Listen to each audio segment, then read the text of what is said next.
മറ്റൊരു വാർത്തയിലേക്ക് വിവാഹ വാഗ്ദാനം നൽകി സീരിയൽ നടിയെ ബലാത്സംഗം ചെയ്ത കേസിൽ കന്നഡ നടൻ മദേനൂർ മനു അറസ്റ്റിൽ. ഒളിവിൽ പോയ മനുവിനെ മദേനൂരിൽ വെച്ചാണ് ബംഗളൂരു പോലീസ് അറസ്റ്റ് ചെയ്തത്. മനുവിന്റെ സിനിമയുടെ റിലീസിന് ഒരു ദിവസം മുമ്പാണ് അറസ്റ്റ് രേഖപ്പെടുത്തിയത്. 2022 നവംബർ മുതൽ 2025 മെയ് വരെ തുടർച്ചയായി ബലാത്സംഗം ചെയ്തെന്നും 2 തവണ നിർബന്ധിച്ച് ഗർഭചിത്രം നടത്തിയെന്നും നടിയുടെ പരാതിയിൽ പറയുന്നു. മാനസികമായും ശാരീരികമായും ചൂഷണം ചെയ്തെന്നും സാമ്പത്തികമായി സഹായിച്ചെന്നും യുവതി മൊഴി നൽകി. വിവാഹ വാഗ്ദാനം നൽകി സീരിയൽ നടിയെ ബലാത്സംഗം ചെയ്ത കേസിൽ കന്നഡ നടൻ അറസ്റ്റിൽ. ഒളിവിൽ പോയ നടൻ മദേനൂർ മനു ആണ് അറസ്റ്റിലായത്. മദേനൂരിൽ വെച്ചാണ് ബംഗളൂരു പോലീസ് ഇയാളെ അറസ്റ്റ് ചെയ്തത്. മനുവിന്റെ സിനിമയുടെ റിലീസിന് ഒരു ദിവസം മുമ്പാണ് അറസ്റ്റ് രേഖപ്പെടുത്തിയത്.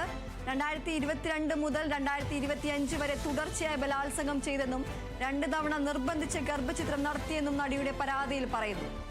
മാനസികമായും ശാരീരികമായും ചൂഷണം ചെയ്തെന്നും സാമ്പത്തികമായി സഹായിച്ചെന്നും യുവതി മൊഴി നൽകി.